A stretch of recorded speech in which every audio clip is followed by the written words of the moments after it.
Morning everyone, and welcome to a wonderful day of Trans Am racing. Jonathan Green here, and well, it's a special part of the year because this is the final race. The championship may have been won in Trans Am, but there's so many great stories to bring you, including new ones like this man, Mark Austin, getting that XGT car, the AMG Mercedes, beautifully prepared. But we've got so many stories. Chris Dyson has won the championship, and we've decided, because it's the last championship round of the year, we brought royalty into the house. The one and only Willie T. Ribs is back by popular demand to join me in the booth. Willie, how are you, first and foremost? And are you looking forward to this? This is where it all began in my career, so I'm always looking forward to watching the heavy breathers, and the heavy breathers are the TA. Exactly, and the reason why you call them the heavy breathers, 850 brake horsepower plus, unlimited compared to TA2, which is limited at 500. Does it take you back to your days in Trans Am? Yeah, it's gotten so technical now. I just saw Chris Dyson yesterday, and he showed me his new development car from Riley, and the car looks more like an Indy car than it does a Trans Am car. Yeah. Well, we mentioned that Chris Dyson has already wrapped up the championship. There are the driver points, 292. But the battle is on for second place. Tommy Dreese, Amy Ruman, and Ken Twait split between 11 points. So we're really going to focus on that battle between the three of them. Tommy Dreese had a gearbox problem in the preparation for this weekend, but got out for qualifying, and he's qualified fine. Amy Ruman looking good after a third place last time out at Virginia. Ken Twait's, the affable Ken Twait's, always on it, and I asked him if he was looking forward to potentially getting a runner-up spot, and he said it would be a dream come true. That team going from strength to strength, new drivers coming in, and lots more stories to come out of the Showtime stable next year. But also, we'll be keeping a watchful eye on two men who aren't necessarily, well, actually, Matthew Brabham is in the championship chase. Matthew Brabham qualified second on the grid to the mighty Boris Said. And there's a man you'll know well, but I said to him yesterday, how is it to take pole? He goes, not bad for my first pole at 60. Well, he's not going to, he might be able to get into AARP, but he's not driving like it. No, he ain't. Yeah, right. And his son's out there now, of course, in TA2. So he's also watching the kid as well as showing the kid what it's all about. I mean, I think it's great to have father and son combinations. You look at Jeff Brabham, for example, and Matt Brabham. Matt Brabham is absolutely superstar in the making. And, you know, I raced against his daddy, Jeff. Yep. His grandfather is a legend worldwide, Sir Jack Brabham. Three-time world Formula One champion. Yeah, so the racehorses never get out of the pen very far. Willie, a local here in Austin, Texas. We see him around, and there's the previous winners from 21. Matthew Brabham, like I said earlier, if you'd missed it, I said he's won 3 of the 4 Trans Am starts he's made. Not a bad accolade, really. So in other words, he's not a regular. He's a 3-time Stadium Truck champion. He's an Indy Lights professional in his day job, if you will. And he's also won several single-seater series on the way up to Indy Lights. The future looking pretty bright for Matthew Brabham. Well, everywhere he goes, he's at the front or winning, and that's what big teams look for. They look, and he can drive anything. Yeah. Now, when you can go from an open-wheel car, Indy Lights, to a Trans Am car, to a stadium truck, well, yeah, stadium trucks are more in the air than they're on the ground. Another little story I want to bring you. Adam Andretti, interestingly enough, Wally Dollenbach was going to run, another man you'll know well, was going to run in the Trans Am historic entry, a car that's a Poncho Weaver prepared car. The Ultimate Headers Ford Mustang will be actually driven by Adam Andretti. And Adam, as you know, often joins me here in the booth. He'll be with me for TA2, but he's here in this race and loving it as we go on board with Tommy Dreese. So we'll be keeping you up to date with that too. But I've never seen Adam with such a skip in his step after qualifying yesterday. He loves this car. Oh yeah, he was dragging one of his feet when he was walking. So, no, and I'm glad to see him in big bore. Yeah. I think he prefers, there he is, just in front of Ken Thwaites, the man we're looking at now in the onboard for Franklin Road Apparel. We'll be able to get, you were asking the top speeds, we'll be able to look at the telemetry and give you the top speeds down this back straight, because this is where we're really going to see these guys let the horses loose, so to speak, in Texas. I was standing off to the left, and I was watching them go by. Yeah, I was up there yesterday myself. Right, and they were going by. You know, I was here 2 weeks ago for Formula One. Formula One, of course, are quicker, but these cars are big, and they're pulling nearly 180 to 185. They were causing little mini tornadoes on the side of the track. And what about this man, Chris Dyson? What a year. You know the Dyson family and what it means as a legacy and a dynasty. But he has totally dominated proceedings here, and there's a good chance he could win this race as well. But he's already wrapped up the championship, did that way back. Has now got Matt Brabham, as you see there, in the number 20 as a teammate. He's also got Hamid Masood, who's here this weekend. But another brilliant weekend, another brilliant season for Chris Dyson. Well, he's back-to-back champ. Yeah. And winning a championship back at once is tough. To do it back-to-back, you really have got it figured out. Got some really interesting entries as well in XGT and SGT and GT this weekend. I'll take you through those as we get to see them on track, as we go back on board with Chris Dyson, and we're starting to line up. Now, this is going to be the hard part, is getting these guys all 2 by 2 as they come to the Andretti turn. And they're doing a good job of getting it filed down. The pace car comes off, and we're about to go racing as they approach Andretti. We're on board with Dyson, who's on the second row. He's got the number 17 of Gustavo Ortega. Haven't spoken too much about him, but he has come in for this weekend in the Chocron Racing team, and we'll talk more about him later. But we're about to go racing. Boris said on the right-hand side of your screen. And away they go, spreading out already. Dreesy on the inside in the Lucas Blue car. Ortega in the orange in the middle, getting sandwiched somewhat. Somebody locking up there, and it's Ortega that gets spun round. Dreesy tries to avoid it. Masood is caught up in it as well, but Ortega, we've got a real mess there. Masood's held them all up. Ken Thwaites is in the middle of it. There too is the number 9 as well of Jeff Hinkle, but absolute drama. And sadly, Mark Austin also involved, but Ortega is stopped at the top of the hill, and that's a real shame because he was showing great pace at the beginning of the weekend. Well, turn 1 is always a wrestling match. For one, it's a drag race. You're drag racing each other up to a blind, almost hairpin that goes left. When it tightens up, everybody wants the inside, and the guys on the outside sometimes get turned around. Yep. Well, we saw it happen to Carlos Sainz in a similar car, or in a similar coloured car, a couple of weeks ago in Formula One, but that is how it happens. Amy Ruman now, looking as she comes into 11 in the 23 McNichols Corvette. Looking for the runner-up spot herself. She got a lucky run at Virginia by her own admission, and she's just glad to be there because it's not been the easiest of seasons for the former champion, but she did say to me this weekend that COTA has been good to her. She's had a win and several podiums here, so watch out for Amy Ruman to do what she does best, which is try to stay out of trouble and be there, and that's the key in a Trans Am race. Be there for the last 10 laps. Well, at tire wear here, tire wear for the Formula One cars was very, and tire wear with these big cars with all the horsepower they got, and these long corners. These long corners are like cheese graters on tires. So if you can manage the tires here and get down to the last 5 laps strong, you can be in it to win it. Just saw a bit of fluid coming out of one of the Mustangs there. I'm not quite sure if that was a problem or not, but Boris said now leading the way and on the main straight yet again. And Boris said doing what he does best. And as we mentioned earlier, Boris's son racing this weekend as well, so he's on double duty in many ways is Boris, because he's looking after Boris Said Jr. in TA2, but it's Said, Brabham, Dyson, Andretti up to 4th place, Tommy Dreesy 5th, Ortega spun round was 6th, but we'll see where he plans out.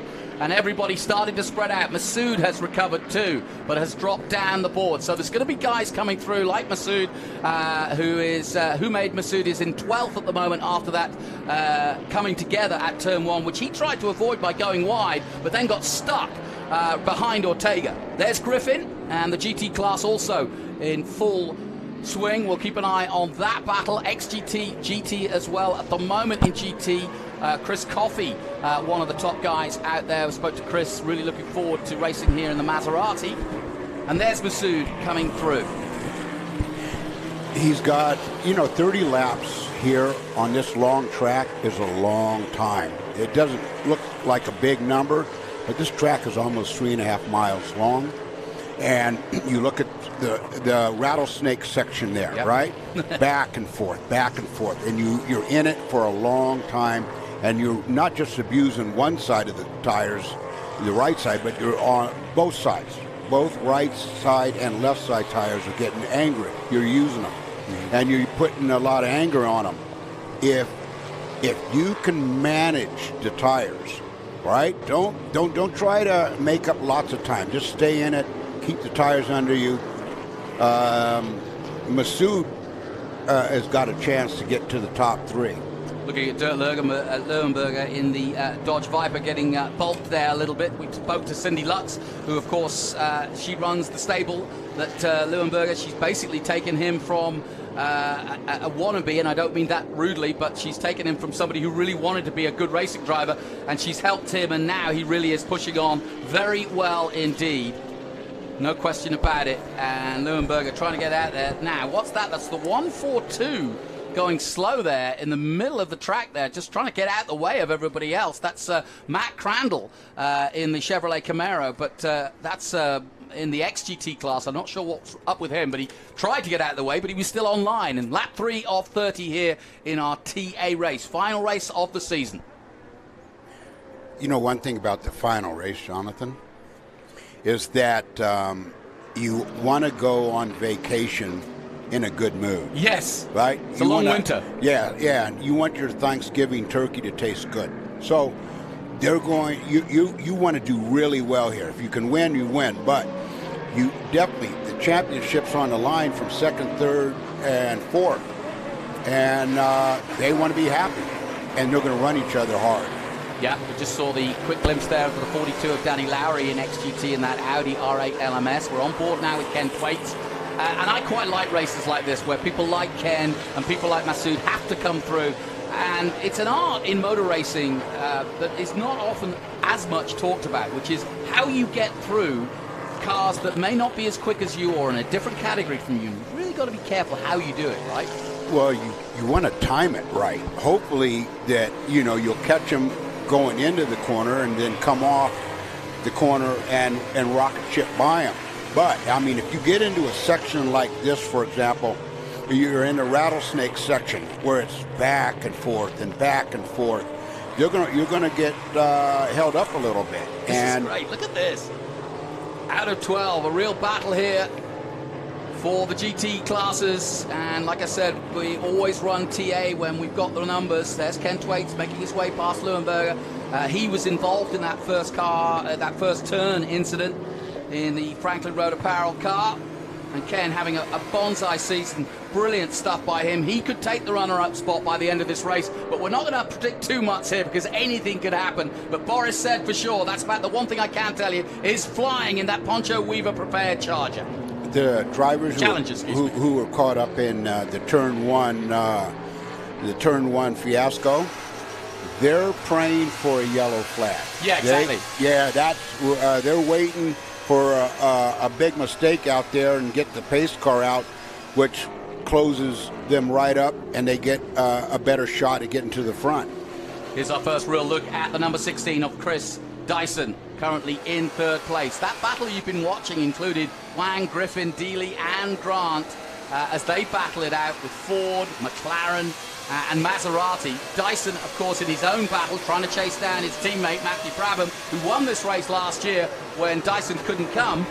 And so this is going to be a good battle between these two. But you can see they're not losing too much ground. And Boris said may be leading this race, but I'm looking at the times. Brabham just did a 2:06.4 on the last lap. He's catching now, and here's Dreesy. Damage, it looks like, to the front left. He may well have been involved in that first incident, but good old Tommy Dreese. It doesn't matter how badly the car's broken. How aware are you when you have do you worry when you've got a bit of damage, or do you just kind of do a systems check and go, look, it's fine, I'm not going to think about it? As long as that thing's not overheating, and you can get it stopped at the end of the straightaway, right, that's what matters. And you want it to turn in. Now, I don't know how much that left front is going to affect him in a straight line. We'll be able to tell down the straightaway if it's causing any drag, but he doesn't look like he's fallen off. No, I don't think he's lost any time at all. And Dreese, of course, pumping hard to become that runner-up spot. And at the moment, if he stays where he is, still a long way to go. We're only 4 of 30. But if he stays there at the moment, he will be the runner-up in our championship. And that's the battle between Dreese, Ruman, and Ken Thwaites, remember. Let's have a look at the lap times as they cross the line again. A 2:07.0 by Boris Said. Matthew Brabham, another 2:06.5. So he is catching him, and there's Dreese. He's now pulled away. Andretti alongside him on the right-hand side of your screen in the Heritage car. But it looks like a modern car, doesn't it? And certainly talking to Adam yesterday as he goes wheel to wheel with Hinkle for the inside line. And Andretti does make it through there on the 17. Nicely done. And Gustavo Ortega has recovered well, to be fair, and he's coming back at Andretti. This is great racing. Wow, Willie. And this is the rattlesnake section, back and forth. They look like a rattlesnake, and they're going to try to. Well, he's going to try to stay, and right at the final part of the rattlesnake, he's going to try to get a shot at him, going over the top of the hill down into the hairpin. Well, this is great racing from Gustavo Ortega, who's a pilot by the daytime, and he's doing flying formation right now with Andretti. Absolutely love this.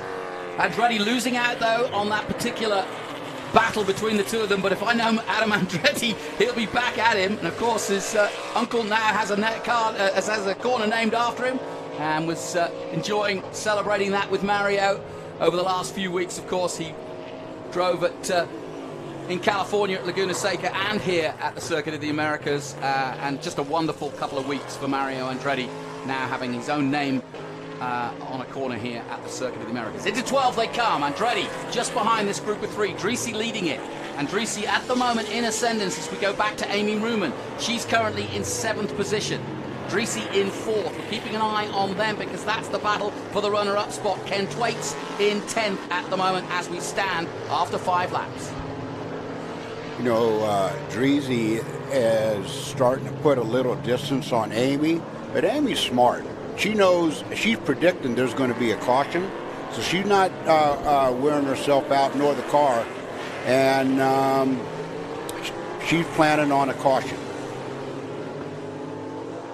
Yeah, exactly. Well, I love the way Amy goes about her racing. She knows she doesn't have the fastest car out there on most weekends, but she has this uncanny ability just to stay where she is. It's a bit like Rafa Matos. She's always ready. Look at this. So they're coming past Crandall, who's going slower than them in the XGT class. But Boris Said really laying down some laps. He looks like his 25-year-old former self, the way he's throwing that car around. But he just loves it. We keep saying on our stats it says semi-retired, Boris Said. But every weekend I go racing, I see him. He's been that way from the time he was born. And you see this battle now. Matthew Brabham is the young gun, and he's smart. He will race you hard, but he won't damage himself. And he's got his boss right behind him, Chris Dyson. Right now, you see him.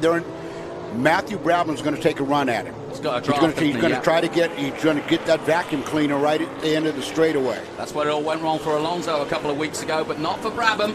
Into 12 they go. Boris Said still leading, and as you say, what Brabham's trying to do is get past Said and see if he can take his teammate with him and get a team 1-2. Said, though, he'll be wise to it.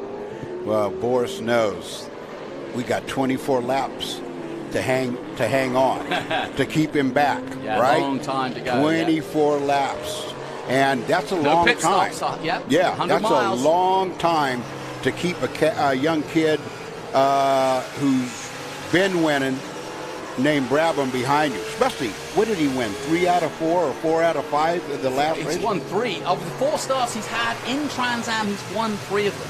Well, incredible record. Yeah, I think he wants to keep that going. Yeah, I bet. And I already learned that there's no team orders between Dyson. Dyson's got the championship, so it's all gloves are off. Whoever can run fastest, whoever can take on Boris, off you go. And that's exactly what Brabham's doing. And I love that. Unfettered racing, no team orders. Brabham looking around the outside now. Surely he can't get round the top of the hill and round. He'll have to settle, surely, and he does. Said keeps the line, the race line covered, and a pair of them dive out of 2. If anything, Dyson losing ground now as they head through the S's again. Well, those two are really, they're racing each other real hard. So they're going to put a little gap on Dyson, but he'll reel it back in on another section of the track. They might be quicker than him through this rattlesnake section, but on other parts, on the other side, he reels them right back in.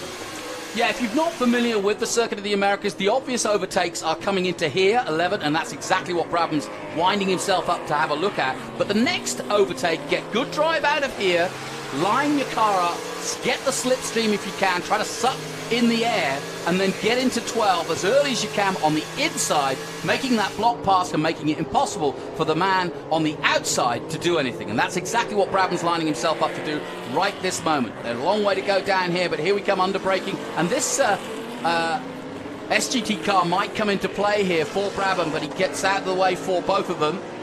Oh yeah, no, he's moving way over for him. He saw them coming. He looked like sharks coming. Yeah. Richard Forsyth getting out of the way there in the Corvette. So now look where Dyson is. Dyson's reeled him back in. Yep. There's sector times on that part of the track are better for Dyson than through the rattlesnake section. Good battle in XGT. Danny Lowry leading the way in that. In SGT, also LaPaglia involved in that battle too. The thing with Boris is Boris has got to pay attention of what's in front of him. He's got corners coming up, but then he's got to pay attention to what Brabham's doing behind him. That's hard. Yeah, very hard indeed. But Sed has got a lot of experience. Him and I had a race in Vegas one year, and we raced each other in the rain, in the dry. Was that just to the bar, or? Yeah. That's to the casino. And it was inches the whole race. Yeah, and you can race with Boris. Was that the street circuit in Vegas? No, they raced out on the road course at the Speedway. Yep. So this is getting really good indeed, very tasty indeed. Matthew Brabham just did the fastest lap of the race at 2:06.498. Dyson's in a hovering position, if you will, in third. We just weren't on board. Matthew Brabham putting the hurt on, Boris said. But if you talk about two of the most experienced in very different ways, Boris said and Matthew Brabham have come up from different ways in motor racing, very much so. But boy, did they look good together, out on track, fighting each other. The youngster coming up, and Boris said, been there, done that, got the T-shirt, NASCAR, IMSA, Daytona, you name it, he's done it all. And now I think, though, as they start to catch up with the other groups, it's going to get interesting. And this is where it gets tactical, doesn't it? Because Boris is going to try to use the cars they're overtaking to take an advantage. Well, and timing of when you try to make that pass when you get into traffic is really important. But Boris has got so much. Oh, Matthew, nicely done. And that was a surprise overtake. And I think that caught Boris a little bit. Well, not napping, but I don't think he expected an overtake there, and Dyson's now in on the game. Look at this. But look at Boris's tires in the rear. Boris is starting to slip now, right? And, I mean, he was fending off Brabham for so long. He's put a lot of wear on those rears. And the car, you can see the car just start to slide in the back. So then we have a new leader as they cross the line again, and it is Matthew Brabham leading the race here in TA. Not a championship contender. He's 5th overall, but not in that battle for the runner-up spot. Boris said likewise, because he doesn't do the full season either. Dyson's already won the championship. Here he goes in the Altwell number 16 car. And a great battle at the front. This is what we want in TA, is to see three great proponents of the sport going head-to-head. and Dreesy in 4th, and he would take that runner-up spot if he stays where he is. He's got competition from Ortega, who had a spin at the beginning of the race in the Ford, but then Andretti in 6th place, Ruman 7th, Masood 8th, and then further down we've got good battles going on in XGT. Danny Lowry holding off his competition of Mark Austin in the Mercedes, and then in SGT at the moment it's Dirk Leuenberger leading the way from Michael LaPaglia in that Ford Mustang. Back with Dyson again. Here he comes on Boris Said. That's it. That's it. But Boris worked so hard to stay in front that he, I really think it was hurting his tires, especially in the rear. And both Dyson cars, they're out in front. And now they're out in front. They got clean air. And as a driver, you want clean air. 1, you get better aero. 2, you get better airflow into the car. And but Boris is not going to quit. Yeah, and Brabham is checked out. Yeah, he's pulling or getting away. ready to check out. He is getting ready to check out. You've been in the hotel when you checked out? Yeah, right. he's already back at the hotel taking a shower at this rate, but no, he's still got some work to do. These three, though, coming through the tower section, as I call it, that triple apex through 16, 17, and 18. We're on board with Dyson in 2nd place now. It's a 1-2 for the Dyson team. Now, if you've got a teammate, and I know in your career you had plenty of times where you were kind of working out what the positions were with your teammate, and you try to control the race. How do you control a race if you're not actually speaking directly to the driver in front of you, your teammate? Well, you can. Your teammate is still your opposition. Okay. Right? And the objective is to be a clean teammate. You don't want to beat each other up and take each other out. However, Dyson, Chris got nothing to prove. He's champion. He's got his hot shot, Matthew Brabham, in there, and he's letting them run. A lot of team owners would be opposed to being put second, to the second driver, but all biding their time there as they headed up 9 and 10. As we go back to Andretti, currently running in 5th position. Adam Andretti, Gustavo Ortega behind him. The man racing for Chocron, not racing this weekend, so he put Ortega in the car, and he's doing a handsome job, and hopefully we can encourage him to come back for a full season next year, because we need him. Well, I don't know who Ortega flies for, but I bet you he's their best pilot. I wouldn't be surprised. Yeah, he's a young man, and looking forward to seeing what he could do here in Trans Am, but he set himself up very well indeed. Humaid Masood, by the way, is up to 7th now. He recovered. He was stuck behind Ortega, who spun at the start of this race, and he's now right behind him again on track, as Andretti also making his way. Milton Grant, what a day the Grants, and what a weekend the Grants are having. Milton Grant, of course, wrapping up the SGT Championship at 74 years of young, I may add. Brilliant stuff. I asked him if it was a struggle to race, and he said, I've got 500 races under my belt. No, it's muscle memory. I just keep going. And this is great. Ortega really taking it to Andretti. They've been doing this now for several laps. I know Adam's going to be enjoying this, but probably being frustrated by it. He doesn't know anything about Ortega because he's not raced him before. And of course, he's in a relatively foreign car, the Poncho Weaver prepared historic Trans Am car from 2003, I believe. But it looks like a modern car, but with its Poncho Weaver prepared, if you listen to Boris Said, he'll tell you it's the greatest car he's ever driven. So there you go. I've driven some of Poncho Weaver's chassis. Yep. They're just, they're flawless. He just, year after year, he just keeps producing great cars. And I've had great success with them. Well, it's a little-known fact that Poncho's also been involved in that third-generation NASCAR, the new NASCAR that's out on track right now. And so, yeah, he's quite a phenom, as it were, in the world of design and preparation of race cars. And certainly, like I said, the man who's right up there at the sharp end, Boris Said, in 3rd place at the moment, speaks so highly of him. Amy Ruman still in 8th position. Ken Thwaites, though, on track. There he is. He also involved in that incident earlier on, got knocked back a little bit. He didn't get any damage like Dreesy's car, but he was knocked back. So we're expecting him to, bit by bit anyway, same with Ruman, try to come forward in this race. And there's still a long way to go. And if we have a caution of any type, in comes the 22. And No pit stops expected in this race, and that's Kerry Hitt. He gave me a phone call in the middle of the race earlier this morning because he was trying to find out where he could tune in. But Kerry, a great character, and great to see him back out on track. He took a couple of months off from racing this season to have a medical procedure, and he is A-OK, I'm glad to say, and certainly one of our stalwarts of the Trans Am era. Well, if you want to know the best rehabs for a medical procedure, this is it. Is it? Yeah, this will make you heal real fast. Out of necessity. So Dreesy under pressure to try to make that car. I mean, I'm just wondering if he's dragging anything under there. As he braked, there was a little bit of smoke. I mean, you know, under brake, I mean, he's very low set, but you know, would the damage of the car rub against the floor with that damage on the left? Yeah, and the smoke is getting thicker and thicker. So that's just body work, though. Right, that's right on the left front of the tire. He's going to have to pit. He will not, or lose that. Well, actually.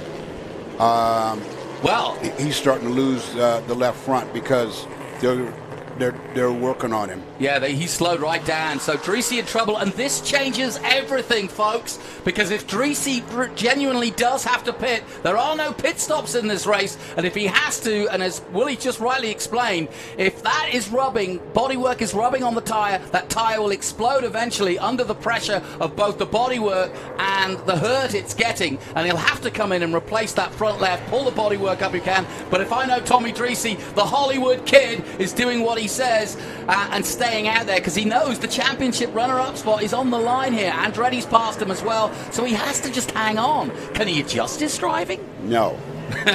No, he's got to go as fast as he can.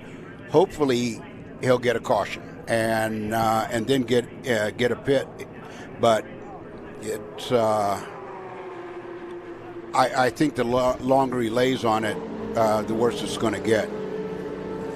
And also, we've just heard from Ben in the pits that's power steering leaking on Dreesy's car as well.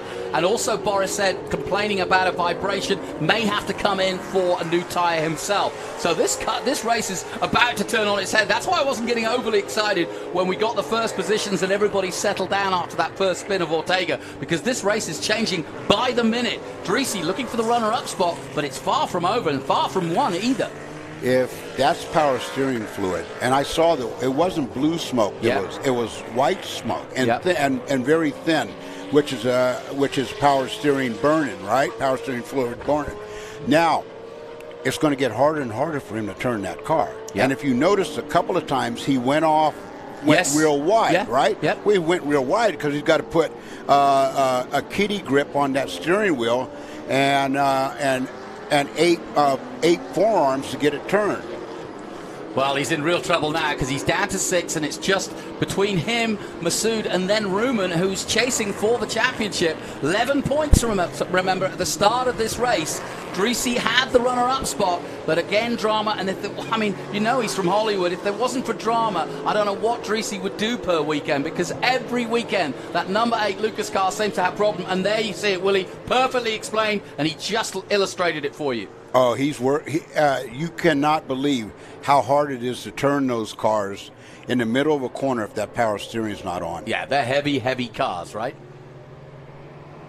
So difficult to drive for him. There's no question about it. And as you point out, I mean, these are heavy monsters, and with all that muscle car. And I wouldn't be surprised if we see him come in here. But no, he's gone on another lap. I love him. Tommy, I'll say one thing for him. He is a trooper. He's going to hold on until the car falls apart or he falls apart. Well, I know he's waiting for some car to be spun out somewhere. I know he's praying to see that caution and pace car come out. So and we still got good time left. We still got 17 laps to go. Yeah, long way to go. We've just heard that Masood, who made Masood, has just retired from the race in the 21 car from a gearbox issue. Meanwhile, Amy Ruman in a good spot here, and I said this about her. She's got that ability. She keeps out of trouble. She did it at the start, and now she's doing it again in 7th place. She's behind Dreesy now. So with Dreesy in trouble, Ruman and Thwaites. The battle for the runner-up spot is right there for the taking between the three of them. They are all glued together, 6th, 7th, and 8th, and we're watching the Nichols Corvette number 23. I even put it to Amy that it's been a strange season because she's had so much bad luck, just hasn't had the run of the lay of the land, if you like, and she's always been there, a 2-time champion, of course, of Trans Am, the first female to go so well here in Trans Am, and she's continued to do that, could get a runner-up spot. We've just heard somebody's just gone off. That was just... Well, with Tommy Dreesy's car injured, for the lack of a better word, she's going to reel him in. Yeah. And she's going to catch him. She's got a long time to do it. So, you know, for Tommy to stay out, it's a little bit of a gamble, but that's what Dreesy is. He's a gambler. Yeah, no question. Well, we're keeping an eye on this battle because Ruman made a mistake, and Ken Thwaites will have caught up a little bit. We're on board with him now as he heads out of 12. Cracking racing this. The temperature just perfect really for racing. It's a little bit greasy out there, a little humid. The track temperature coming up bit by bit in this morning race here. But the championship runner-up spot on the line. Tommy Dreesy, Amy Ruman and Ken Thwaites, and they're glued together. Maybe not close on track, but they're 6th, 7th and 8th on track. Hinkle is just behind them in 9th. Danny Lowry is in 10th, and he's leading XGT with Mark Austin just behind him. Dirk Leuenberger leading in SGT at the moment from Michael Apaglia from the West Coast.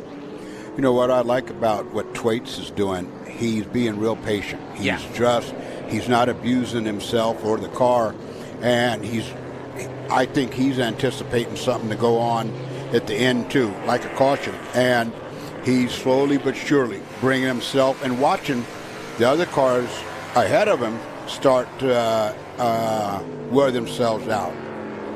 Up the hill with Ken Thwaites then, and the Franklin Road Apparel. It's been a familiar sight throughout the season. Ken Thwaites, he's done such a great job. Of course, he was the XGT champion, the first ever XGT champion after a 22-year sabbatical.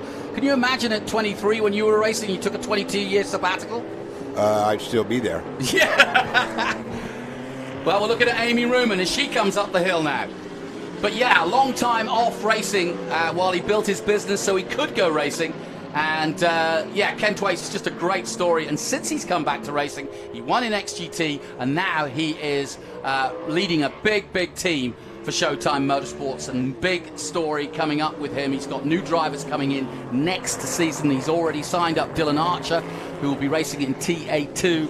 And we're looking forward to seeing him. But Amy Ruman, steady as she goes in the Corvette. She refuses to race any other car. Do you get that way about cars? You fall in love with one particular mark and that's it? Well, she's a 2-time Trans Am champion, so she can fall in love with whoever she wants or whatever she wants. And I used to race against her dad, Bob. Yep. Right? And I saw her in the pits when she was very young. I never expected her to become who she is now and a Trans Am 2-time champion. It would be a great respite for her to get the runner-up spot. Dyson totally dominated proceedings throughout the season. But to come here and have a good run, she got a 3rd place at Virginia last time out, and she's just chipped away at it bit by bit, and that's really impressive. Halfway through this TA race then, 100 miles here in Austin, Texas. Willie T. Ribbs and Johnny Green bringing you the action from TA. As Boris said, still out there despite complaining about the car itself and the tyre wear he's getting and the vibration he's hearing. We got a message from Ben Sissel in the pits that was what was the problem. Masood's out with the gearbox problems. We're back with the 42, and this is a good battle also. The 42 car of Danny Lowry. Danny, of course, has been with us for a while, but it says Danny's in the Audi, but that's very much a Mercedes, that number 42, I can assure you. And Danny Lowry just changing over to Mercedes. He's got an entry, I think he's driven in the Audi in the season as well, but swapped over to the Mercedes. Of 2 are out there this weekend. And Danny leading ahead of Mark Austin in the other Mercedes. They've got him down as the Audi, but both of them are racing in Mercedes prepared cars. That Mercedes is so fast, I'm surprised that Formula One hasn't bought it from him to use it for their pace car. For the pace car. It looks like the CrowdStrike pace car, doesn't it? Yeah, don't it? Beautiful car, and that air intake at the front there. I had a close look at that car. It's beautifully designed by Mercedes, so beautiful. And yeah, it's been a world beater on the GT stage over the years. And there's the number 11, the other one of Mark Austin with that fantastic coloured car. And if you look closely at that car, it's got a great paint scheme on the side of it. So they're running closely together on track at Mark Austin in the number 11. And there you see the Joker on the side. I love that. They introduced that a couple of months ago, and he said, well, sometimes I'm joking around, sometimes I'm the ace. You know, have you noticed that the cars are starting to stretch out now, right? And, you know, the momentum is stronger for others than the other drivers, and so they start stretching on each other. But at the same time, they are being as patient as they can. Believe me, every one of those drivers are looking for a pace car. They're looking to let their tires breathe. Yeah, we forget that the tyre attrition and this track, as we learned in Formula One, both you and me, Willie, a couple of weeks ago, just how heavy. I had Mario Isla, the head of Pirelli Motorsports, in here talking about the attrition rate here, particularly at COTA. And, of course, these guys all on the Pirellis as well. And so it's a factor. It is one of those factors in each and every race here at COTA. It's just, I guess it's the weather. It's also the way the track is abrasive. But all tracks are different. But this has been tough on tyres. Well, as a driver, when the race starts, you're on good tires, and you can feel that car start. You can feel the grip. Well, as the race goes on, your butt is feeling that car slide. Your butt tells you everything. It's not just the gauges on the panel. Well, listen, talking of feeling it the way he should be, Ben Sisler's down in the pits. What do you got, Ben? Well, gentlemen, I'm here with Jose Chacron from Panama, linking us to the Circuit of the Americas. We're here in North America. Your driver's from Central America. Panama's on the border of South America. I'm used to seeing you in the car, but what's your driver saying? How's he feeling out there, currently in 4th place? Yes, correct. Our driver is in 4th place. He's from Costa Rica. He's doing great. He's catching up the 3rd place, so we hope we get it. Nice. We get the podium. Nice. And here at the Mission Foods Austin SpeedTour, I'm sad to say that we have an Ortega out there winning and doing really well, currently in 4th place. Jose, nice job. Congratulations. Great stuff, Ben. Yeah, I forgot to mention that, he's got it on the shirt, Panama and Costa Rica, of course. Jose Chacron is from Panama and of one of 2 drivers that I know of from Panama, and he's put Ortega, who's from Costa Rica, in the car and doing a brilliant job in his first run in TA in 4th position. So that's a story that'll run, and we love to get entries from South America. There he is. Visit Panama. So he's got the same colours that Jose would run, and he's running that car that usually is run by Jose, but he, of course, from Panama. Now, Adam Andretti's dropped down to 25th, so there's a problem. Something's gone wrong for Adam. Maybe he's had tyre issues and come back out, because his fastest lap was a 209.8, but that was some time ago. So Andretti suddenly, from being competitive in the top 6, has dropped all the way down to 25th place. Now, what's the year on his chassis? 2003, I think. Okay. Well, the newer chassis are, of course, going to be better on the tires, right? Okay, good point. Right. So, you know, he's running an older model and it's going to use the tires up more than the newer models. Well, actually, here's a question: is he running the older tires? Because, of course, they got the newer, bigger tires in TA this year. So that's another question mark. He might have been running the smaller tires as well because of the chassis design and the fact that he had to. They didn't look fat.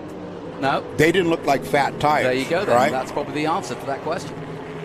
So 18 gone. Dyson at the moment ahead by just 0.9 of a second from Brabham. Boris said has dropped off the pace, but this is Boris to a T, 12 seconds off the pace, and he'll just be in waiting mode. He's got a problem, he's got a vibration, he's reported that back down to the pits, and he's just biding his time, like you said, hoping for a safety car, hoping something will change the face of this race so he can come back into play, maybe even take the risk and come in and take a pit stop during a caution.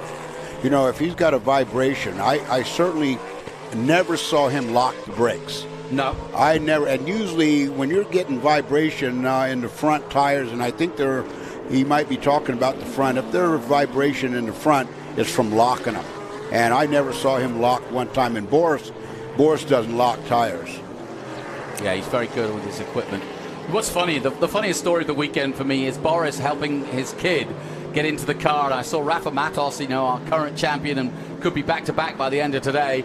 Sat next to him was Boris Jr., who's just a kid. He did 17 Miata races.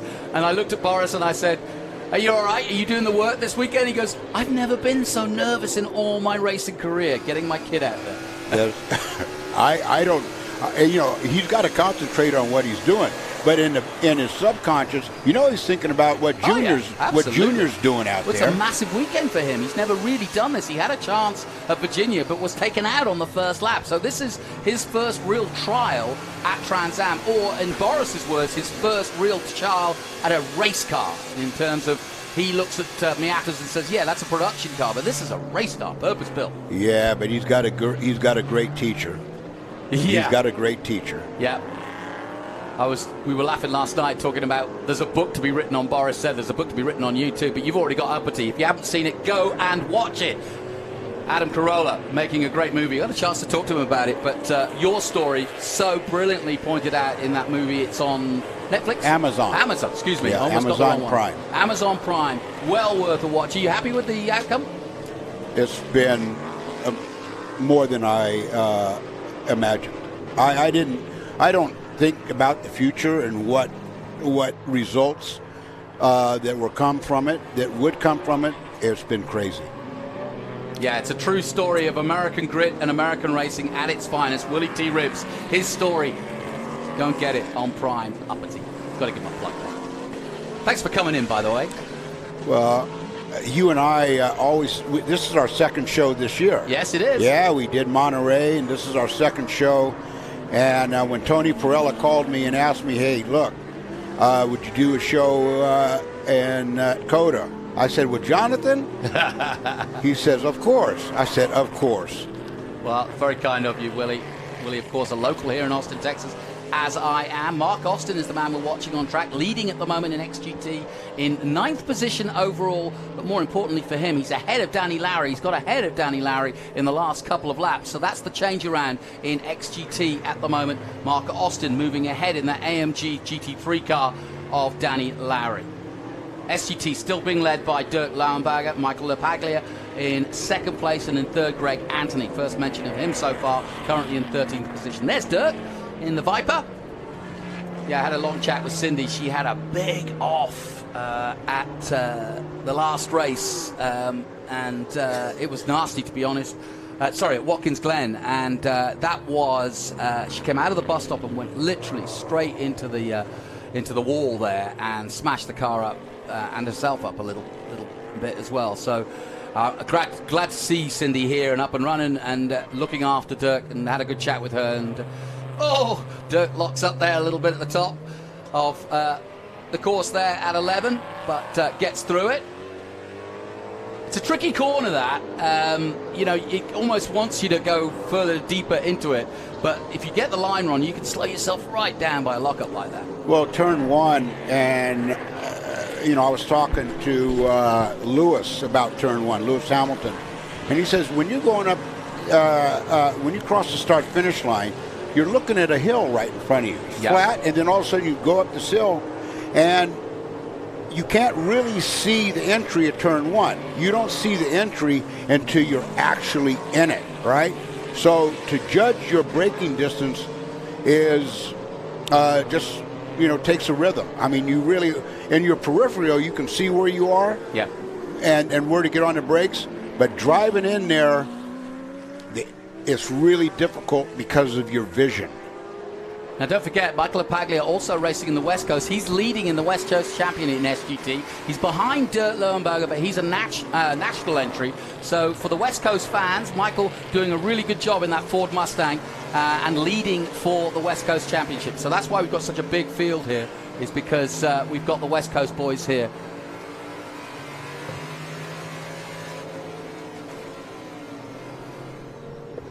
go. Into Andretti they come then. Ken Thwaites looking to try and take Dreesy. He comes alongside. It's Thwaites versus Dreesy, the runner-up spot up for grabs. Ken Thwaites gets a little wiggle and has to settle for a moment, but he'll look up the inside now.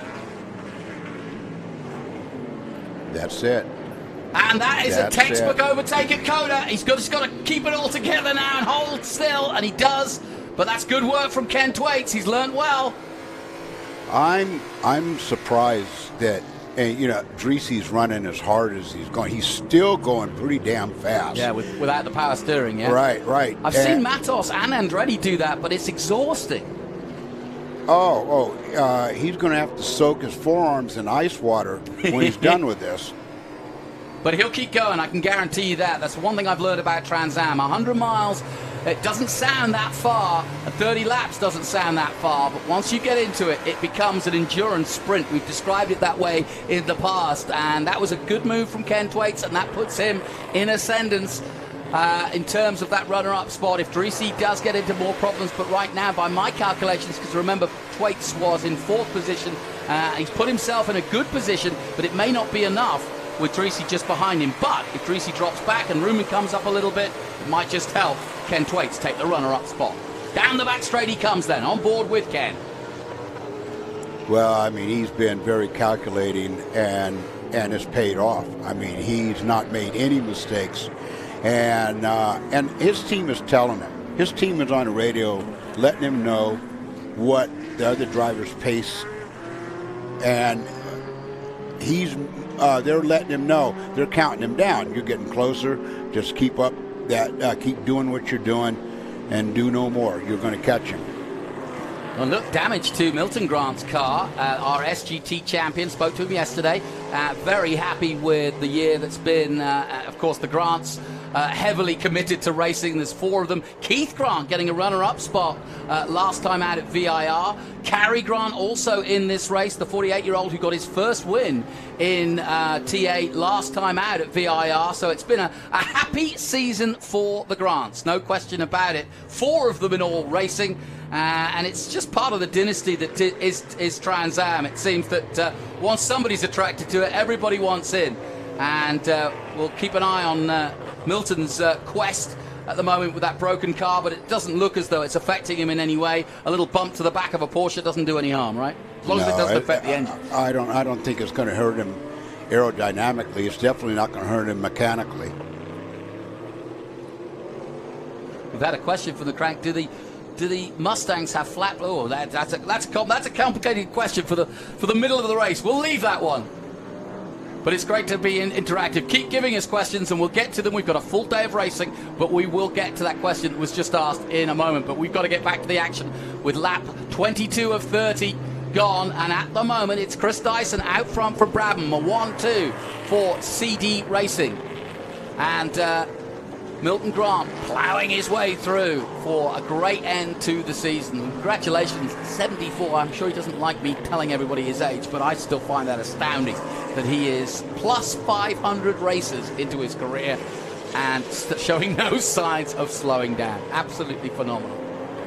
You know, for Dyson to take this new car, because this is a new Riley car, yes, Riley, yeah, that he just got. And it's really, he's in the development stage. This is testing for him. And for him to be out in front in it just says a lot for what Riley's building. And, you know, Dyson sat back and he watched him, his teammate Brabham, and he watched Sid go at it. And, you know, after they got finished wrestling, he jumped into the lead. Billy Griffin there in the Ford Mustang. And the Griffin Auto Care Sheehan's towing car, currently in 16th position. Billy, of course, a GT champion in the past. And should be this year's GT champion. Oh, he comes together with Wang in the McLaren. For a moment there, Dreesy, I think Wang was just unsighted. He was concentrating on Dreesy, who was coming past him. Wang in his first national race as well. He usually races on the West Coast in that McLaren. Spoke to him earlier in the weekend, really enjoying it. In fact, he's putting that car up for sale, but he better be careful because it won't be worth as much if he comes together with Griffin, who is our GT champion and leading at the moment in GT. So, drama still to come, and it's starting to happen out on track here at the Circuit of the Americas, lap 23 of 30. That's a little bit of argy-bargy that wasn't needed, but that's what happens when you're unsighted. We're back with Dyson now, through the S's. Listen to his throttle, how he's rolling it on and off smoothly. He's not jumping on it, he's rolling on and off. Yeah, I love this bottom left. You really get to see the hands and the throttle and the brake in one nice little description. Full throttle here, over 10, and then watch him, his hands there, just a little twitch as he comes up. Whoa, somebody locked up there. Puff of smoke there. That looks usually coming into 11. That usually says that it's braking rather than an engine going. And it could be Ortega going wide there as we're back with Dyson. We didn't see it from his point of view. But as you say, flat out down there, all the yellow throttle there. And it's full throttle, 100, and you were asking 175 top speed there. So brilliant stuff by Dyson there, getting a top speed there of 175. You asked me that at the beginning of the broadcast. I wasn't 100% sure, but that's what we're hitting. Well, the F1 cars, the big boys were here, and they were a little bit faster, about 10 miles per hour more. That says it all, doesn't it? Yeah, except for Verstappen. He was like 203. No surprise. I'd love to see Verstappen. I'd love to have all the Formula One field do a Trans Am race. That would be brilliant. Tony Perella, call him up and get him into a car. It would be an awesome show. Wouldn't it? To get 10 guys from Formula One in here. Yeah. Around a track like this, which they know, which would be great. I bet you Vettel would do it, now he's retired. So, front left damage to Ortega by the looks of things, and it's cutting into the tyre. So we'll have a look at, next time we see Ortega, we'll look at that front left and see what it's telling us. Back with Boris said, he's in a battle now with Griffin. Wang just behind in the McLaren, the Gulf-coloured McLaren. Distinctive there in the Gulf colours, of course. Famous Gulf colours. Gulf, of course, a oil company from Houston, Texas. And I don't know, I tell you what, they've got free marketing for 30 years since Le Mans. Since they put those Gulf colours on, everybody just likes them. Well, they're historic colors. Exactly. I mean, they're the Golf Porsches back in the 70s. Yep. Yeah, the 917s, brilliant. Yep. So, Boris said, continuing to circulate, but in third position, having led this race early on. 60 years young, and the youngster coming through. But Technique Chassis, that's the company that Poncho prepares these cars out as we go back with Ken Thwaites, who's looking good for that runner-up spot. Let's head down to Ben Sissel. He's with Ken Thwaites' team.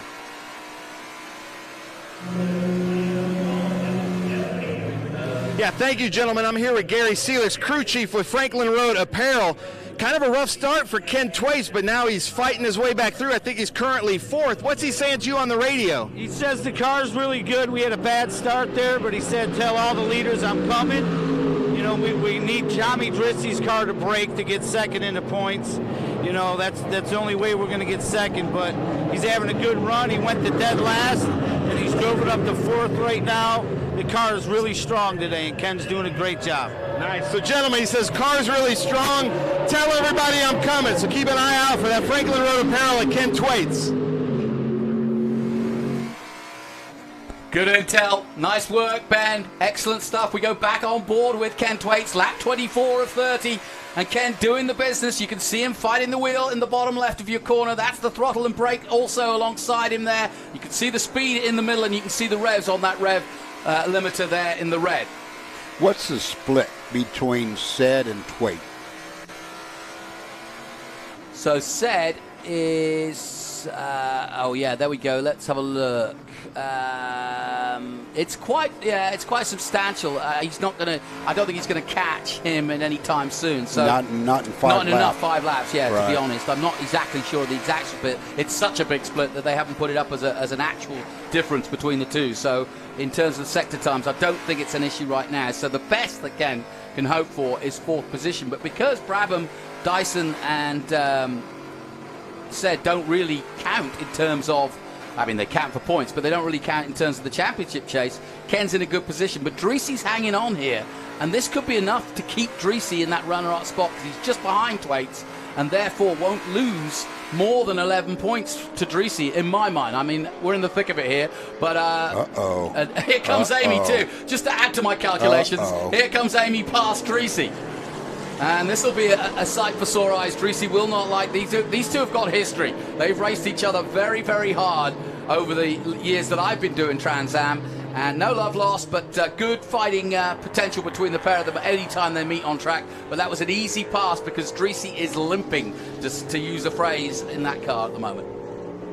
So, did you notice how his car drifted way wide in turn one? Well, that is a real a muscle cranker. Turn one, you got to really put a lot of turn lock into the wheel to get around there, and you can tell it's not responding the way he needs it to. So we're getting down to the business end. Willie T. Ribbs and Jonathan Green bringing you the action from the Circuit of the Americas, the final race of 2022 in our Mission Foods Austin SpeedTour. It's been one heck of a season, and it's Dyson, Brabham and Said leading the way to get the gap from Said to is over a minute, so that's not an issue. It's over. But it's going to be interesting to see where Dreesy finally falls out of this race.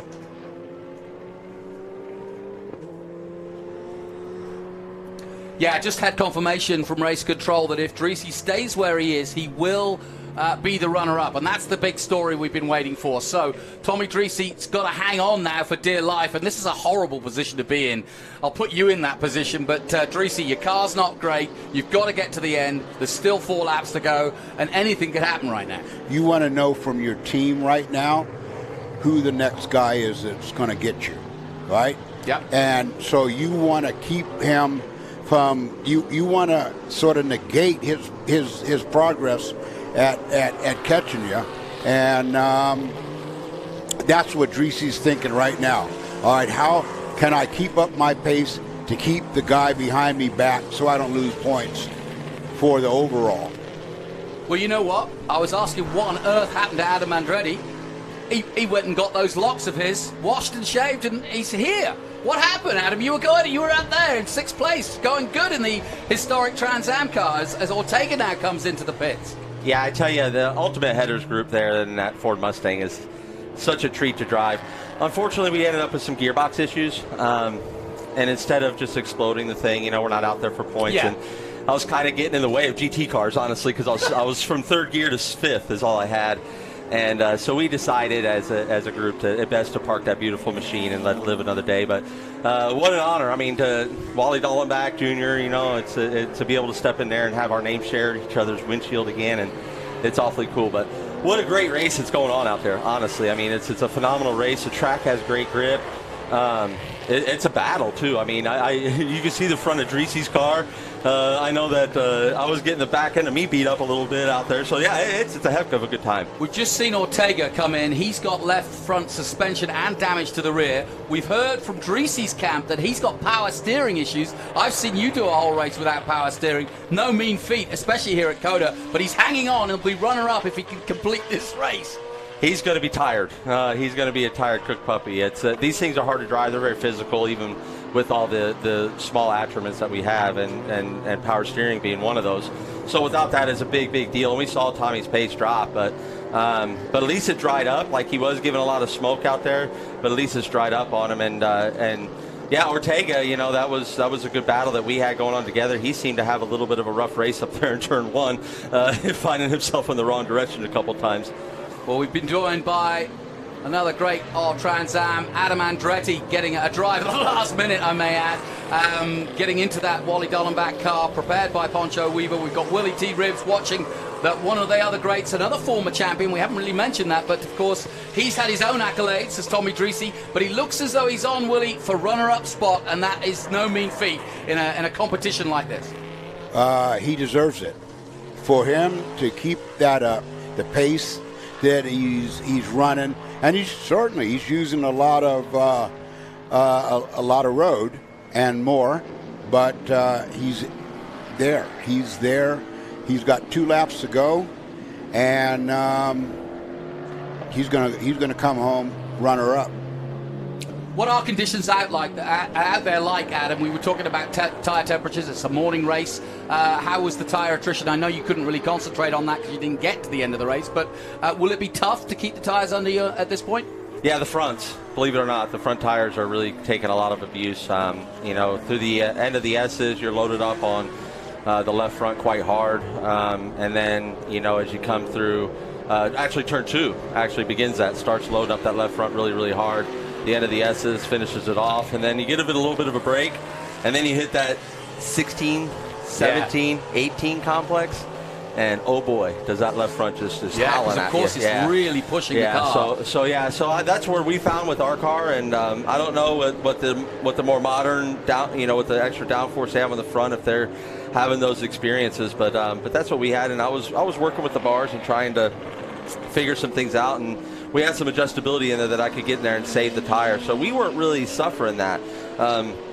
As I said before, Ultimate Headers Racing, the way they prepped the deal, the car was so well balanced, and it really wasn't abusing the tire. When I lost positions to Tommy and to Ortega, I called in right away. I said, those two are coming back to me. Yeah. Because I knew that what they were doing to do the pace and what I was doing was completely opposite. And as I look at it, and Tommy's position did come back, and as luck would have it, we would have got that orange car back too of Ortega. But great fun racing out there, and again, I just really appreciate the opportunity from John and Debbie Cloud as we see another Weaver car, the modern Weaver car here with Boris Said coming up the front straightaway. Well, he's been complaining about a vibration as well, so and his tyres, and you see the sparks starting to fly. Yeah, everything starts to worry you at this point with 2 laps to go, doesn't it? What we have not seen is a pace car. No, right. It's been a clean race. I mean, very seldom do you get through a race without a pace car, and no pace car, which the drivers had to stay on these tires. Tires got no rest. No, none. And you're right. And there was a point there that I honestly thought we were getting a full course caution when they had that local yellow down the back straightaway, because on the Flagtronics we have on there, it told us full course caution. So I backed off, you know, and I'm cruising, and I'm seeing them still taking off, and then looking, it went green. I was like, no. You know, so it's you got to look. It's just always, Willie. It's best just to watch the flags. How was it nice to run the Mario corner for the first time? It was awesome. Yeah, no, it's always. I tell you, you glow with such pride, Jonathan Green. Whenever, I get to do what we do as a family. I get to drive race cars for a living, and then B, everywhere we go, I'm reflected of that. Right, in the rooms, in the meeting rooms, I see pictures of family, and you go out there and you have name corners that hold your namesake. It's just special, right? You just fill yourself with pride. Well, last time I saw you was the SRX race when Uncle Marco. My cousin Marco, Yeah, Marco. That's when we last saw each other. Yeah, that's right. That's right. When he wrapped up that championship, which was quite special. Legends in the booth, legends on the track. Boris Said making his way around the track here in the closing stages of this one, and the fire-breathing number 20 of Matthew Brabham, another brilliant famous name from racing, and what a name Matthew is making for himself.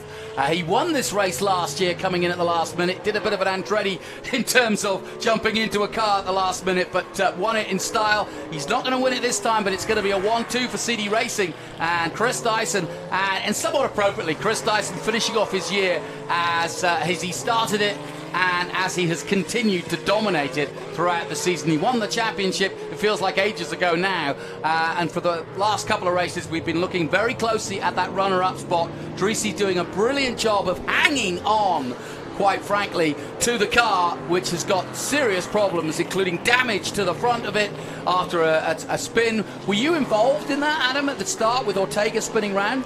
Ortega got very big in my side window, but no, we never got touched. I was like, oh no, it's too pretty. It's too pretty. The car's too pretty.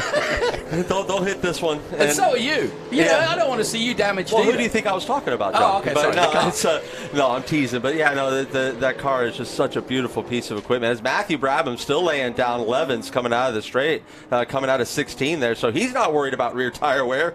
But you know, this is it's fixing to be a really good end of this race. Like I said, Boris Said seems to be hanging on with an issue, and his pace has dropped pretty dramatically. But he's got quite a gap there on the 4th place of Ken Twaits. But what a great run for Ken Twaits, too, here this weekend.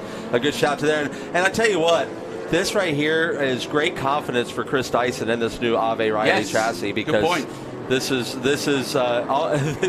spells trouble maybe for the rest of us in the TA paddock, but you know, for CD Racing in the future and what they're looking at here with this Ave Riley chassis is pretty spectacular. I was going to ask, what were the size of your tires? Because I was wondering whether you had the big 18. tires. Yeah. So you did have the big tires. Oh, I'm telling you, John and Debbie Cloud, they don't do anything, you know, nothing other than first class. And, fair enough. And you know, Wally Jr. wants obviously to have the best stuff in there, right? And so I was just the guy that was honored to be in the right place at the right time to get the call and to step up for ultimate headers and that whole deal. I mean, what a great group of people. My wife was in there with her elbows deep into the you know, machinery there, like she always is. So here we are on the final lap here. We're on board with Chris Dyson, the leader. Well, we think it's white flag. I'm hearing white flag as well as final lap on the graphic, but we'll soon find out. But either way, I want to get a comment from both you guys about Dyson and Brabham. They're going to come home, you know, synchronized racing here, literally, as a pair. But first and foremost, Dyson, your thoughts, Willie, on you? Like you said, you raced his dad, but Chris is right up there with his dad, isn't he? He's the champ. He's two-time champ, and he's very smart. I mean, he's not just a fast race driver. He's a very smart race driver. He's very technical. He's taken this car right out of the box, pretty much a development car, brand new, and he's put it in Victory Circle. But if you look at both cars, they are, I hate to say this, but I'm going to say it, they're probably the two best cars. Yeah. Technically, as far as mechanically and horsepower. They got the whole package. Now, don't look now, but Matthew Brabham last lap just cut the fastest lap of the race by over a second. Gosh, he did. Lap 29, a 2:05.6. Wow. Now, when I said he was laying down 11s out of 16, now we see why, Willie T. Ribs. And look, he's right behind him here. And we think this is the final lap now. So the pair of them are going to go for it. No, it is the checkered flag, and sure enough, Dyson wins it ahead of Matthew Brabham. What a great race, and what a great way to finish the season for those two. What a superb footnote for Chris Dyson, champion and winner of the final race here at Circuit of the Americas. Matt Brabham, Mr. Substitute, the ultimate guy to put in the car. Took to Trans Am like a duck to water. Coming towards the line in XGT, Mark Austin, here he is. And that's your XGT winner, Mark Austin, in 7th overall. And we're also waiting for Danny Lowry, who will be 2nd in XGT. Dirk Lowenberger is going to win in SGT ahead of Michael Apache, who's also in the West Coast as well. But GT is going to be run by Chris Coffey. Great result for Coffey in his first race against Billy Griffin. But he gets ahead in 12th overall. Boris, what on earth is going on here? He's on fire. Yeah, he's on fire. So. Hey, that precious hair of Boris. Let's not get it on fire. Get out of there, Boris, as quick as you can. He's trying to find himself a marshal, it looks like, to get he's that out. taken care of. But yeah, he's going to get on out of that guy, and hopefully the marshals get there, because nothing's more damaging than fire to these things as well, and get that fire out for Pancho Weaver. Well, and that fire was right underneath his butt. Yeah, and he can feel that. I mean, you know, you feel, and it makes you move faster. No kidding. Yeah, he got as sprightly as his young son then. We shouldn't laugh. It's a serious matter when your car is on fire like that. And Boris is worried about the car too. And he's trying to get the marshals over to put the flames out as quickly as possible, because he's now thinking not of his own preservation, but of the car's preservation, because he knows how important these cars are to Pancho Weaver. Now he's out on the back of the S's here, and that's real drama for him. Yeah, that's a shame. We want to make sure to get those marshals out there and get that fire extinguisher out there, or find one. But he's trying to get the rear body work off so they can access it. You know, this is also where the fuel cell is and some other pretty critical items. So, well, I wasn't the only one worried about his famous curly hair. A lot of the fans on the internet going, please save his curly hair. He's doing everything he can to try to get the bodywork off and get some more air to that car. But good idea, Boris. Here comes one of the safety cars, though, and they should get an extinguisher on that fairly quickly. I want to go ahead and give a shout-out, too, to Matthew Brabham. I mean, his finishing rate in Trans Am has never been lower than 2nd. He's absolutely phenomenal, and that's why I rate him so high in our country as a driver. Like, I mean, I always said it. I've said it time and time again. If I owned race cars, I'd be an idiot if I didn't look to hire Matthew Brabham. Just an absolute, he's great on and off the racetrack. I couldn't agree more. Great with the group, so hats off to him. And to round out that podium, unfortunately they won't get the Weaver Dodge inside the podium, but maybe Boros will make it there in time. But great work by this whole Trans Am crew. And Mark Austin in that Mercedes, what a beautiful car that is, taking that XGT win home. So Dyson pulls off. My thanks to Adam Andretti, who's come out of the race quite literally in TA. He'll be joining us again for TA2, as always. Yeah, absolutely in the thick of it for a while there. We've got cars strewn. There's a car in front of my commentary box as well that's parked up that didn't get to finish the race. That's the 23 of... No, it's not Amy Ruman, but here's the results then. Chris Dyson with the win for Altwell CBD Ford Mustang. Matthew Brabham takes second place. Boris Said is third in that Weaver prepared car that sadly has gone up in flames, but let's hope they get it out. Ken Thwaites takes fourth place as he chases Tommy Dreesy towards that final position, but it's going to be nip and tuck because Dreesy in the end finished in 8th behind Mark Austin, who wins XGT. Hinkle in 5th, Ruman 6th. So it's going to be touch and go. It's going to be really close. 11 points they started, but they finished with Amy Ruman in ascendance. She started the day 3rd overall, but she beats Dreesy. Ken Thwaites, though, who started 4th overall, finishes 4th. So it's going to be close in that runner-up position, but I think it's Dreesy's for now. Lowry is 9th, and Dirk Leuenberger is in 10th position, but also is the top SGT runner. Michael LaPaglia, good run by him, the West Coast man for Papini's Johnson Tuning. Takes an 11th place. Chris Coffey in his first run with us in that Maserati, a great win in GT ahead of Billy Griffin and Wang from the West Coast in Orelic North America's car in the 122 McLaren. Matt Crandall had problems. He slowed down early in the race. Jacob Dealey in 16th. Milton Grant 17th. 18th is De Silva. Joey De Silva in 18th. Cary Grant in 19th position. And Richard Forsyth in 20th position. My thanks to Willie T. Ribbs and, of course, Adam Andretti. He'll be back with us a little bit more. Kerry Hitt in 21st. Greg Anthony. Gustavo Ortega, sadly, after a brilliant run for Chacron Racing Team, the Puerto Rican finishing in 23rd, but out of the race. And likewise, Howard Johnston. Adam Andretti, who's here in the booth with us, also had his problems, but had a good run. Good to see him out there. Humed Masood had gearbox problems, and Chris Evans rounding out the top 27 in that brilliant race to finish off the season. Well done to Team Dyson. Let's head down to the pit lane where our man Ben Sissel is with our champion, Chris Dyson. All right, Chris Dyson, that just looked like so much fun. I know you weren't here last year after you clinched your championship. 2 championships in a row, new car. You just make it look like it's so much fun out there. Well, I've wanted to win here for years, and we've been close a few times, and just hats off to everybody at the team. They gave us 3 great cars this weekend. I mean, Matty was brilliantly fast the whole way. I got by him in traffic there, and then we sort of held station.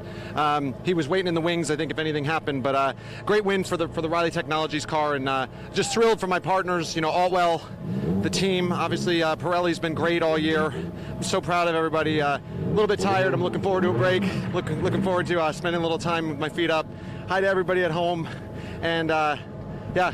Bless us. It was just an amazing season. Now, you had a lot of visitors here, like the Winter Circle Project. Pius is here. You got a lot going on with that, too. Tell everybody about that. Well, it's been great. You know, we've been able to build some excitement about the series. Pius is doing some amazing things with the Winter Circle Project. And, you know, we've been friends together since 1987, and we're still making it happen on center stage, and, as we like to say. I'm proud of him. I'm proud of what we're doing. I think it's really groundbreaking for STEM learning and for the kids. And it's about time we built up some youth engagement programs around this country based around motorsports. Perfect. I love it. Exactly. Couldn't have said it any better. We have heard we're trying to find Tommy Dreesy if he's here, because Tommy Dreesy should be second in the championship, but I can't find him. That was such a great race. Matt Brabham, nice job. The GT cars, can't wait to do the podium celebration. Jonathan, back up to you, buddy.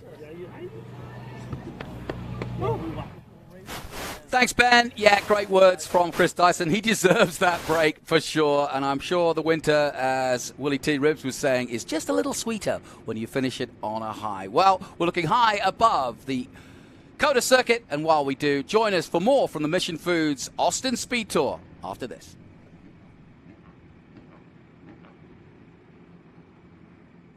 Speed, endurance, desire. For 160 years, Motul has helped engines and drivers go faster, further, and stronger. Tested in the heat of battle, driven with passion, with one aim, to give you superior powertrain protection and performance. Motul.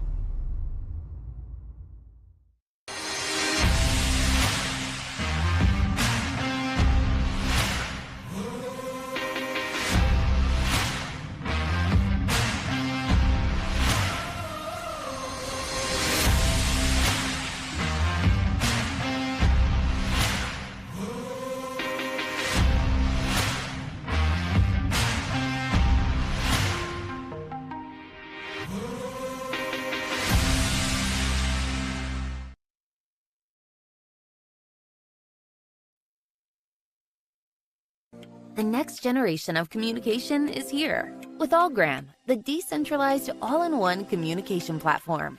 Your unique digital ID is hosted on the blockchain for the most secure peer-to-peer communication experience in the world. Chat, voice call, and video call seamlessly, triple encrypted, and decentralized. That means you're protected. We can't share, sell, or use your data in any way. Nobody is accessing your data, and Allgram validates every user on the blockchain. Plus, the app just works really well. Schedule calls and meetings, or create private or public clubs to use however you want. This is Allgram. Simplified, secure communication. Your data is yours.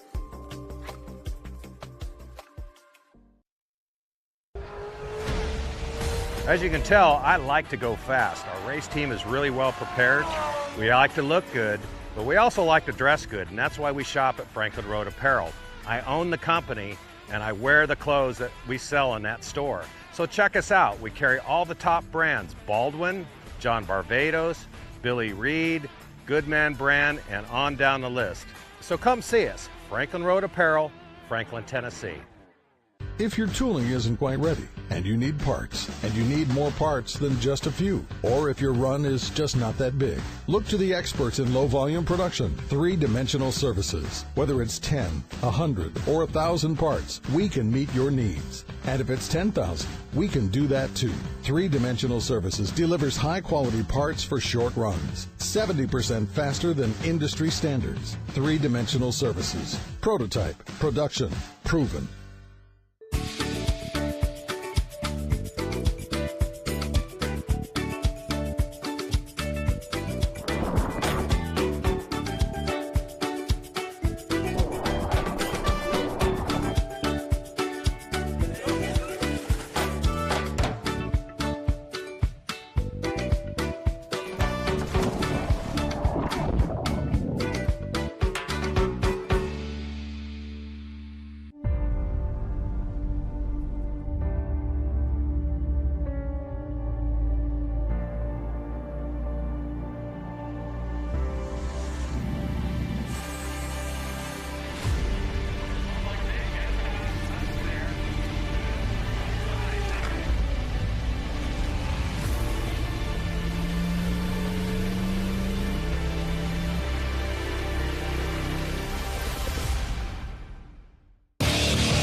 Welcome back to our Mission Foods SpeedTour.